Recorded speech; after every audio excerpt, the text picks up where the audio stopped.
ભગવાનમાં કુતર્ક થાય તો માયાને તર્યા ન કહેવાય.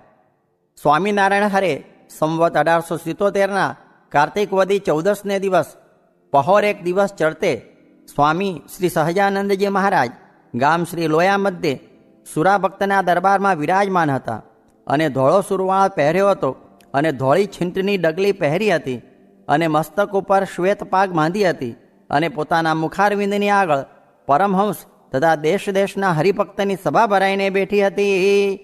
પછી અખંડાનંદ સ્વામીએ શ્રીજી મહારાજને પ્રશ્ન પૂછ્યો, જે અનંત કોટી બ્રહ્માંડ છે તે બ્રહ્માંડને વિશે જેવી આ બ્રહ્માંડમાં વર્તમાન કાળે ભગવાનની મૂર્તિ છે તેવી ને તેવી જ દેખાય છે કે નથી દેખાતી? પછી શ્રીજી મહારાજ બોલ્યા, છે ભગવાન પોતે પોતાના અક્ષરધામને વિશે સદા વિરાજમાન છે અને મૂળ માયામાંથી ઉપજ્યા જે અનંત કોટી પ્રધાન પુરુષ તે થકી અનંત કોટી બ્રહ્માંડ ઉપજે છે. પછી તે ભગવાન પોતાના અક્ષરધામમાં એક ઠેકાણે રહ્યા થકા પોતાની ઈચ્છાએ કરીને તે અનંત કોટી બ્રહ્માંડને વિશે પોતાના ભક્તને અર્થે અનંત રૂપે દેખાય છે.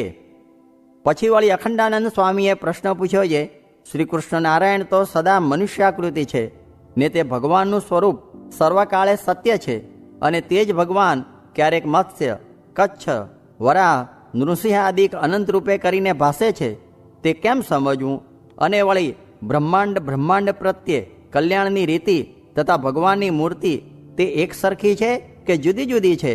પછી શ્રીજી મહારાજ બોલ્યા, છે ભગવાનની મૂર્તિ તો સદા એક સરખી છે, તો પણ ભગવાન પોતાની મૂર્તિને જ્યાં જેવી દેખાડી જોઈએ ત્યાં તેવી પોતાની ઈચ્છાએ કરીને દેખાડે છે અને જ્યાં જેટલો પ્રકાશ કરવો ઘટે ત્યાં તેટલો પ્રકાશ કરે છે અને પોતે તો સદા દ્વિભુજ છે, તો પણ પોતાની ઈચ્છાએ કરીને ક્યાંય 4 ભુજ, ક્યાંય અષ્ટભુજ, ક્યાંય અનંત ભુજને દેખાડે છે તથા મત્સ્ય કચ્છાદી રૂપે કરીને ભાસે છે.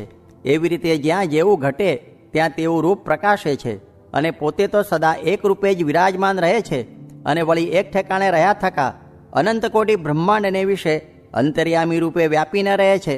જેમ વ્યાસજી એક હતા, તેણે શુકજીને સાધ કર્યો ત્યારે સ્થાવર જંગમ સર્વે જીવમાં રહીને સાધ કર્યો અને શુકજીએ હુંકારો દીધો ત્યારે પણ સ્થાવર જંગમ સર્વે સૃષ્ટિમાં રહીને હુંકારો દીધો.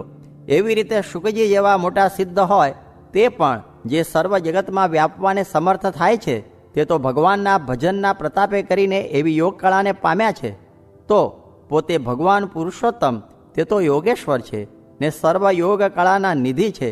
તે એક ઠેકાણે રહ્યા થકા અનંત કોટી બ્રહ્માંડમાં પોતાની ઈચ્છાએ કરીને જ્યાં જેમ ઘટે ત્યાં તેમ ભાસે, તેમાં શું કહેવું? અને એ ભગવાનમાં એમ હોય તેનું શું આશ્ચર્ય છે? કેમ જે કોઈક ગોળીઓ હોય તે તુચ્છ માયાને જાણે છે તેમાં પણ લોકોને કેવું આશ્ચર્ય થાય છે ને તેની યથાર્થ ખબર પડતી નથી, તો ભગવાનમાં તો સર્વ યોગ કળાઓ રહી છે, તે મહા આશ્ચર્યરૂપ છે, તેને જીવ કેમ જાણી શકે? માટે ભાગવતમાં કહ્યું છે, જે આટલા ભગવાનની માયાને તર્યા છે અને વળી એમ કહ્યું છે, જે કોઈ ભગવાનની માયાના બળને પાર પામ્યા નથી. તેણે કરીને એમ જાણવું, જે એ ભગવાનની યોગ કળામાં બ્રહ્માદિક જવાને કુતર્ક થાય તો એ ભગવાનની માયાના બળના પારને ન પામ્યા કહેવાય. તે કુતર્ક તે શું? તો જે એ ભગવાન તે કેમ એમ કરતા હશે? અને ભગવાનને એમ સમજે, જે એ તો સમર્થ છે, તે જેમ કરતા હશે તે ઠીક કરતા હશે. એવી રીતે ભગવાનને નિર્દોષ સમજે તો માયાને તર્યા કહેવાય. અને કલ્યાણની રીતિ તો એક સરખી છે, પણ ભજનારા જે પુરુષ તેને વિશે ઉત્તમ, મધ્યમ અને કનિષ્ઠ એ 3 પ્રકારના ભેદ છે ને તેમની શ્રદ્ધા અનંત પ્રકારની છે. તેને યોગે કરીને કલ્યાણના માર્ગમાં પણ અનંત ભેદ થયા છે. અને વસ્તુગતે તો કલ્યાણનો માર્ગ એક છે અને ભગવાનનું સ્વરૂપ પણ એક જ છે અને તે ભગવાન અતિ સમર્થ છે ને તે જેવો થવાને કાજે અક્ષર પર્યંત કોઈ સમર્થ થતો નથી, એ સિદ્ધાંત છે. પછી મુક્તાનંદ સ્વામીએ શ્રીજી મહારાજને કહ્યું, છે ઝીણોભાઈ તો આજે બહુ દિલગીર થયા અને એમ બોલ્યા, છે જ્યારે મહારાજ અમારે ઘેર આવ્યા નહીં ત્યારે અમારે પણ ઘરમાં રહ્યાનું શું કામ છે? એ વાત સાંભળીને શ્રીજી મહારાજ બોલ્યા, છે મૂંઝાઈને રીસે કરીને જે પ્રેમ કરે તે પ્રેમ અંતે નભવાનો નહીં અને રીસવાળાની ભક્તિ તથા પ્રેમ એ સર્વે અંતે ખોટા થઈ જાય છે. માટે મૂંઝાઈને ઝાંખું મુખ કરવું તે તો અતિ મોટી ખોટ છે. પછી જીણાબાઈએ કહ્યું, છે ભગવાન અને ભગવાનના સંત તે પોતાને ઘેર આવે ત્યારે મુખ પ્રફુલ્લિત થયું જોઈએ, અને જ્યારે ભગવાનને સંત ન આવે ત્યારે તો મુખ ઝાંખું થયું જ જોઈએ, અને હૈયામાં શોક પણ થયો જોઈએ. પછી એ વાર્તા સાંભળીને શ્રીજી મહારાજ બોલ્યા છે, ભગવાન અને સંત તે આવે ત્યારે રાજી થવું, પણ શોક તો ક્યારેય પણ કરવો નહીં. અને જો શોક કર્યાનો સ્વભાવ હોય તો અંતે જરૂર કાંઈક ભૂંડું થયા વિના રહે નહીં. માટે પોતપોતાના ધર્મમાં રહીને જે રીતની ભગવાનની આજ્ઞા હોય તેને રાજી થકા પાળવી, પણ પોતાનું ગમતું કરવા સારું, કોઈ રીતે મૂંઝાવું નહીં. અને ભગવાન ક્યાંય જવાની આજ્ઞા કરે ને જો શોક કરીને મૂંઝાય તો પ્રથમ જે ભગવાને દર્શન આપ્યા હોય તથા પ્રસાદ આપ્યો હોય તથા અનંત પ્રકારની જ્ઞાન વાર્તા કરી હોય ઇત્યાદિ ક્રિયાએ કરીને જે પોતાને સુખ પ્રાપ્ત થયું હોય તે જતું રહે, અને મૂંઝવણે કરીને બુદ્ધિમાં એકલો તમોગુણ છાઈ જાય. તેણે કરીને કેવળ દુખ્યો થકો જ જ્યાં મૂકે ત્યાં જાય. પછી એ મૂંઝવણે કરીને આજ્ઞા પણ યથાર્થ પડે નહીં. માટે ભગવાનના ભક્તને તો સદા અતિ પ્રસન્ન રહેવું અને પ્રસન્ન મને કરીને ભગવાનનું ભજન કરવું. પણ ગમે તેવો ભૂંડો દેશકાળ હોય તો પણ હૈયામાં લેશ માત્ર મૂંઝવણ આવવા દેવી નહીં. ઇતિ વચનામૃતમ. એવી રીતે લોયા પ્રકરણનું ચોથું વચનામૃત જે તે થયું. મહારાજ કહેતા જે અમારામાં જે ગુણ ને અવગુણ છે તે કહીએ છીએ, જે અમને આખા બ્રહ્માંડના જીવ માને પણ એનું અમને માન ન આવે, એ અમારામાં ગુણ છે. ને અમે અનેક જીવને સમાધિ કરાવીએ પણ મુક્તાનંદ સ્વામીને તથા ગોપાનંદ સ્વામીને સમાધિ કરાવીએ નહીં, એ અમારામાં અવગુણ છે. સ્વામિનારાયણ રે સ્વામીએ વાત કરી જે કોઈ ભગવાન સંભાળે તેની સેવા મારે કરાવવી, તેના લુગડા મારે ધોવરાવવા ને તેને મારે બેઠા બેઠા ખાવા દેવું છે. સ્વામિનારાયણ રે સ્વામીએ વાત કરી જે શિક્ષાપત્રીનો છેલ્લો શ્લોક નિત્ય બોલે છે, તેમાં કહ્યું છે જે નિજાશ્રિતા નામ સકલાર્થી હંતા સધર્મ ભક્તેરવનમ વિધાતા દાતા સુખાનામ મનસેપ્તિદાનામ તનોતુ કૃષ્ણોખિલ મંગલમ નઃ. પોતાના આશ્રિત જે ભક્તજન તેમની જે સમગ્ર પીડાના નાશ કરનારા એવા ને ધર્મે સહિત જે ભક્તિ તેની રક્ષાના કરનારા એવા ને પોતાના ભક્તજનને મનવાંછિત સુખના આપનારા એવા જે ભગવાન તે અમારા સમગ્ર મંગળને વિસ્તારો. સ્વામિનારાયણ હરે સ્વામીએ વાત કરી જે મહારાજને પુરુષોત્તમ જાણ્યા વિના અક્ષરધામમાં જવાય નહીં, ને બ્રહ્મરૂપ થયા વિના મહારાજની સેવામાં રહેવાય નહીં.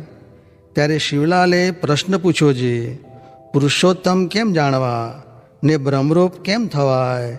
ત્યારે કહ્યું જે મહારાજ તો સર્વોપરી ને સર્વ અવતારના અવતારી સર્વ કારણના કારણ છે.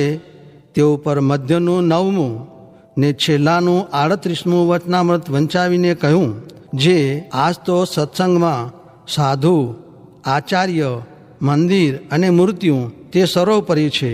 તો મહારાજ સર્વોપરી હોય તેમાં શું કહેવું? એ તો સર્વોપરી જ છે એમ સમજવું. અને બ્રહ્મરૂપ તો એમ થવાય છે જે આવા સાધુને બ્રહ્મરૂપ જાણીને મન કર્મ વચને તેનો સંગ કરે છે તે બ્રહ્મરૂપ થાય છે. તે ઉપર વરતાલનું 11મું વચનામૃત વંચાવીને કહ્યું છે, આવો થાય છે ત્યારે પુરુષોત્તમની સેવામાં રહેવાય છે. સ્વામિનારાયણ હરે સ્વામીએ વાત કરી જે અમદાવાદમાં વાત કરી જે હાલ મહારાજ પ્રગટ છે, તેમજ જ્ઞાન આપે છે, તેમજ નિયમમાં રાખે છે, તેમજ ધર્મ પડાવે છે, તેમજ ઉપદેશ આપે છે. સ્વામિનારાયણ હરે સ્વામીએ વાત કરી જે યજ્ઞમાં સ્વરૂપાનંદ સ્વામીને મહારાજે કહ્યું જે માણસ ઘણા થયા તે આપણી લાજ જાશે, સીધું પહોંચશે નહીં. ત્યારે કહ્યું છે બ્રહ્મની લાજ જાય નહીં, લક્ષ્મીની લાજ જાશે. સ્વામિનારાયણ હરે સ્વામીએ વાત કરી છે આપણને સત્સંગ મળ્યો છે તેવો કોઈને મળ્યો નથી. માટે આ સમયમાં સાધુ જેવા છે તેવા નહીં ઓળખાય, હરિભક્ત નહીં ઓળખાય, ભગવાનનું સ્વરૂપ જેમ છે તેમ નહીં સમજાય, ને આજ્ઞા બરાબર નહીં પડાય, એટલી ખોટ આવશે. સ્વામિનારાયણ હરે સ્વામીએ વાત કરી છે 71 ચોકડી રાજ કરીને એક ઇન્દ્ર પડે એવા 14 ઇન્દ્ર પડે. ત્યારે એક દિવસ વૈરાટ બ્રહ્માનો થયો. તેમાં બ્રહ્મા, વિષ્ણુ ને શિવ એ ત્રણ નાશ થાય. માટે એક અક્ષરધામના ધામી જે પુરુષોત્તમ ભગવાન મળ્યા છે તેનું મહાત્મ્ય સમજીને તેનો જ બ્રહ્મરૂપે કરીને આશરો કરવો ને ત્યાં પૂગવાની રુચિ રાખવી ને એના સાધુને વિશે જીવ બાંધવો. જુઓ ને, બીજાએ રાસ કર્યો ને આવા સાધુએ તોડાવ્યો, ત્યારે એથી અધિક તો સાધુમાં સામર્થ્ય છે. ત્યારે પુરુષોત્તમની તો વાત જ શી. આ સિદ્ધાંત વાર્તા કહી છે તે જો નહીં સમજાય તો ખોટ રહી જશે ને વાંસેથી પસ્તાવો થશે. સ્વામિનારાયણ હરે સ્વામીએ વાત કરી જે આપણામાંય ખોટું કેટલી હોય તે જો કહેવા માંડીએ તો ખબર પડે. સૂજે તેમ આમ તેમ કરીએ પણ અંતે એમ કરાવવું છે. તે વાતમાં કહેતા જઈએ છીએ અને અમારે એક બળદિયો છે તેને હમણાં તો સૌ ખવડાવીએ છીએ પણ ગાડું એના કાંધ ઉપર મૂકવું છે. અંતે સૂજે તેમ ફોસલાવી કરાવીને પણ માખીમાંથી સૂરજ કરવો છે. સ્વામિનારાયણ હરે સ્વામીએ વાત કરી જે એક ગરીબ બાવાનો છોકરો આવ્યો. તે કહે જે સ્વામિનારાયણ, તમે ભગવાન કહેવાઓ છો તે મને રોટલો આપો. પછી રોટલો આપ્યો ને મહારાજ કહે છે, છોકરા, આ નાના ભક્ત છે તેની સાથે પ્રશ્ન ઉત્તર કર. ત્યારે તે કહે છે, મને આવડે નહીં, એ મારા ગુરુએ મને શીખ્યું નથી. એટલે નાના રાઠોડ કાઠી ભક્ત થયેલ હતા. તેણે કહ્યું છે, લે હું પૂછું, ભક્તિનો મહિમા કેટલો? એટલે આને તો ઉત્તર ન આવડ્યો. પછી મહારાજે એ પ્રશ્ન સર્વ સાધુને પૂછ્યો પણ કોઈને ઉત્તર સૂઝ્યો નહીં. પછી મહારાજ કહે, લ્યો અમે એનો ઉત્તર કરીએ. નારદજી જ્યારે વૈકુંઠમાં ગયા ત્યારે વૈકુંઠનાથને પૂછ્યું છે, આ વહેમાન છાઈ રહ્યા છે તે શા પુણ્ય મળ્યા છે ને તે પાછા હેઠા પડશે કે કેમ? પછી કહ્યું છે, એકવાર પ્રગટના સાધુને પગે લાગ્યા છે તેણે કરીને એને મળ્યા છે ને પછી એ ભગવાનના ધામમાં જશે. એવો ભક્તિનો મહિમા છે. તે ઉપર શ્લોક બોલ્યા છે, એકોપી કૃષ્ણસ્ય કૃત પ્રણામો દશાશ્વમેધાવભૃથેન તુલ્ય દશાશ્વમેધી પુનરેતિ જન્મ કૃષ્ણ પ્રણામી ન પુનર્ભવાય.